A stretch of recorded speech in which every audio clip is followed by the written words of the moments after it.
మేము మాజీ క్రైస్తవులము ఇప్పుడు మరలా హిందుత్వాన్ని స్వీకరించాము అంటూ క్రైస్తవ్యంపై దుమ్మెత్తు పోస్తూ విషం కక్కుతున్న మతోన్మాదుల జాబితాలో ఆడవారు కూడా చేరారన్న సంగతి మీకు తెలియందేమి కాదు.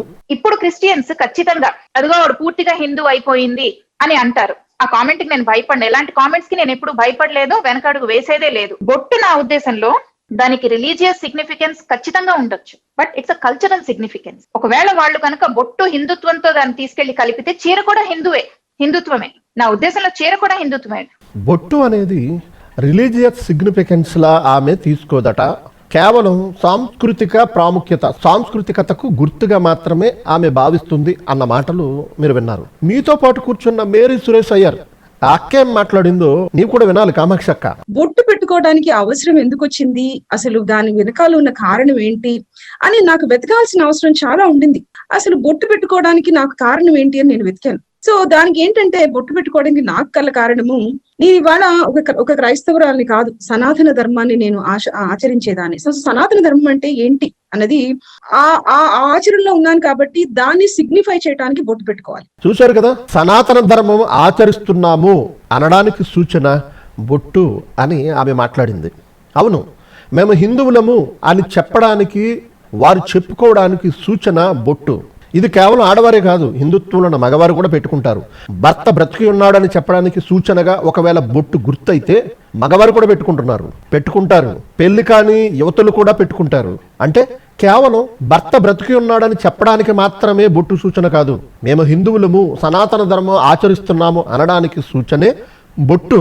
ఆ తత్వాన్ని, ఆ ధర్మాన్ని, ఆ మతాన్ని విడిచిపెట్టేసిన తర్వాత క్రైస్తవులు ఎందుకు బొట్టు పెట్టుకోవాలి? అయినా బొట్టు పెట్టుకోవాలి లేదా బొట్టు తీసేయాలి అనే దాని గురించి బైబిల్ ఎక్కడా మాట్లాడలేదు. కానీ మేము సనాతన ధర్మాన్ని విడిచిపెట్టేశాము అనడానికి సూచనగా బొట్టు పెట్టుకోరు. మేము సనాతన ధర్మం ఆచరిస్తున్నాము అని చెప్పడానికి బొట్టు పెట్టుకుంటారు. కాబట్టి బొట్టు గురించి క్రైస్తవుల మీద, ఇస్లాం సోదరుల మీద ఒత్తిడి చేయడం, బొట్టు పెట్టుకోవాలి అని చెప్పడం, భారతీయ సంప్రదాయము అని మాట్లాడడం అనేది అవివేకమే. బొట్టు అనేది హిందూ సాంప్రదాయమే తప్ప భారతీయ సంప్రదాయం కాదు. గతంలో నేను బొట్టు గురించి మాట్లాడాను. మరలా దాని గురించి మాట్లాడే కంటే అప్పుడు మాట్లాడిన ఆ వీడియో క్లిప్ ఒకసారి మీరు చూడండి. తదుపరి చీర చరిత్ర దగ్గరికి నేను వెళ్తాను. ఈ బొట్టు అనేది చాలా మంది భారతీయ సంప్రదాయం అంటారు. నిజానికి భారతీయ సంప్రదాయం కాదు, హిందూ సంప్రదాయం.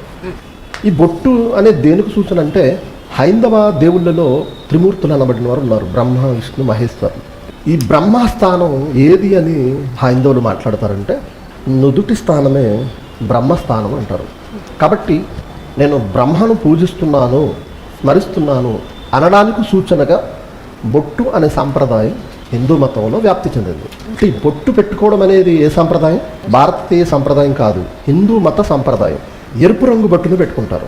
గతంలో కుంకుమ బొట్టు, లేదా ఇప్పుడు హైందవ స్త్రీలు ఎక్కువ ఎరుపు రంగు యొక్క బొట్టును పెట్టుకుంటారు. ఎందుకు ఎరుపు రంగును ఉపయోగిస్తారు? నల్లటి బొట్టు పెట్టరు, లేదా గ్రీన్ రంగురంగుల బొట్లు పెట్టరు. కేవలం కుంకుమ రంగు, ఎరుపు రంగు బొట్టును పెడతారు. ఎందుకు అంటే బ్రహ్మ యొక్క రంగు, చతుర్ముఖ రంగు ఎరుపు అని సంప్రదాయం హిందూ మతం ఉంది. చతుర్ముఖ బ్రహ్మ రంగు ఎరుపు, దానికి సూచనగానే ఆ బొట్టు వారు ఎరుపు రంగు బొట్టును పెట్టుకుంటారు. హైందవ మతంలో గౌరవ సూచకంగా కూడా బొట్టును వారు ప్రధానంగా వాడతారు. అందుకే ఏ శుభకార్యానికైనా పిలవడానికి స్త్రీలందరూ వచ్చి ఒక కుంకుమ బెరం తీసి బొట్టు పెట్టి పత్రికిచ్చి ఆహ్వానిస్తారు. ఇది హైందవ మతంలో సంప్రదాయం. అంటే వారు గౌరవ సూచకంగా ఎవరినైనా అతిథులుగా ఆహ్వానించడానికి, శుభకార్యాల నిమిత్తము లేదా శుభప్రదమైన పనుల నిమిత్తం పిలవడానికి వెళ్ళినప్పుడు, లేదా ఎవరైనా హైందవ మతంలోని వారి ఇంటికి బంధు ప్రీతితో లేదా బంధువులుగా అతిథులుగా వచ్చినప్పుడు వారిని తిరిగి పంపిస్తూ ఒక బట్టలు పెట్టడము, చీర పెట్టడము, ఒక జాకెట్ పెట్టడము, అలాగే వారికి ఒక బొట్టు పెట్టి పంపించడం, ఇది గౌరవ సూచకంగా భావిస్తారు. బొట్టు పెట్టుకోవడం అనేది జగన్మాతను స్మరిస్తూ పెట్టుకోవాలనేది ఇదే మతంలో సాంప్రదాయం ఉంది. జగన్మాత అని పిలుస్తూ ఉంటారు. టోటల్గా బ్రహ్మ, విష్ణు, మహేశ్వరులకు కంటే ముందు ఆది పరాశక్తి ఉందనే ఒక భావన కూడా సంప్రదాయంలో, మతంలో ఉంది. జగన్మాతను నేను స్మరిస్తున్నాను అని చెప్పడానికి సూచనగా బొట్టు అనేది ఉపయోగిస్తారు. బొట్టు పెట్టడం కూడా ఏ వేలుతో పెట్టుకుంటే ఎలాంటి శుభ సూచకమో కూడా వారు చెబుతారు. ఏంటంటే మధ్యవేలుతో, సహజంగా మధ్యవేలుతో పెడుతూ ఉంటారు. మధ్యవేలుతో పెడితే ఆయువు పెరుగుతుందనే నమ్మకం వారిది. అలాగే ఉంగరపు వేలుతో కూడా పెడుతూ ఉంటారు. ఉంగరపు వేలుతో పెడితే శాంతి చేకూరుతుంది ఆ కుటుంబానికి లేదా ఆ స్త్రీకి అన్న సూచనగా వ్రేలులు ఉపయోగిస్తారు. అలాగే బొటనవేలుతో కూడా పెడతారు. బొటనవేలుతో ఎందుకు పెడతారంటే పుష్టిగా ఉండాలని, ఆరోగ్యముగా పుష్టిగా అనారోగ్యం సంపాదించకుండా బలంగా వారు ఉండాలనే దానికి సూచనగా బొటనవేలుతో పెడతారు. అలాగే చూపుడు వేలుతో కూడా పెడతారు. ఇది తక్కువ శాతం కనబడుతూ ఉంటుంది. ఇలా చూపుడు వేలుతో బొట్టు పెడితే ముక్తి కలుగుతుందన్న భావన వారికి ఉంది, ఆ నమ్మకం. ఇక నెక్స్ట్, ఈ బొట్టు అనేది కేవలం స్త్రీలు మాత్రమే పెట్టుకోరు హిందూ మతంలో, పురుషులు కూడా పెట్టుకుంటారు. మరి ఇదేంటి, పురుషులు పెట్టుకోవడం ఏంటి?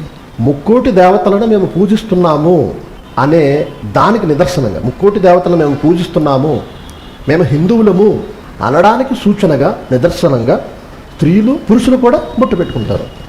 ఎవరైతే బొట్టు పెట్టుకుని కనబడతారో, స్త్రీ అయినా పురుషుడైనా, వారు హిందువులు అనే దానికి సూచన. ఇది ఈ బొట్టు యొక్క ఈ పుట్టు పూర్వత్రాలు ఎక్కడివి అంటే హిందూ మత సాంప్రదాయంలో అనేవి. ఇప్పుడు ఆ మతాన్ని వదిలిపెట్టి క్రీస్తును అంగీకరించినప్పుడు మరి ఆ మత సాంప్రదాయాలను ఎలాగ అనుసరిస్తారు? ఎవరైనా అనుసరించలేరు. నేను బొట్టు పెట్టుకున్నానంటే ఆ బొట్టు దాని దేనికి శుభ సూచనగా వారు పెట్టుకున్నారు, దేనికి సూచనగా పెట్టుకున్నారు? ముక్కోటి దేవతలను మేము పూజిస్తున్నాము, ముక్కోటి దేవి దేవతలను మేము పూజిస్తున్నాము అనడానికి సూచనగా వారు బొట్టు పెట్టుకుంటున్నారు. ఇది బొట్టు చరిత్ర. అందుకే క్రైస్తవ సోదరీమణులు, స్త్రీలు, వివాహమైన వారు కానీ వివాహం కానివారు కానీ బొట్టు అనేది పెట్టుకోరు. అయితే బొట్టు పెట్టుకోండి అని కానీ పెట్టుకోవద్దని కానీ బైబిల్ చెప్పలేదు. పెట్టుకున్న వారిని తీసేయమని కూడా ఒత్తిడి ఏ సేవకుడు చేయడు. ఎప్పుడైతే క్రీస్తును అంగీకరించారో, బాప్తిస్మం తీసుకున్నారో, అవగాహన కలిగిన సహోదరిమణులు వారంతటా వారే బొట్టును పెట్టుకోరు. బొట్టు తీసేసిన వారిని పెట్టుకోమనే హక్కు, ఒత్తిడి చేసే రైట్ ఎవరికీ లేదు. తీసేయమనే రైట్ కూడా ఎవరికీ లేదు. ఎవరికి వారు స్వతంత్రంగా, సోదరిమణులు క్రైస్తవులైన వారు బొట్టు పెట్టుకోరు. పెట్టుకున్న వారిని తీసేయమని మేము చెప్పం, తీసేసిన వారిని పెట్టుకోమని చెప్పం.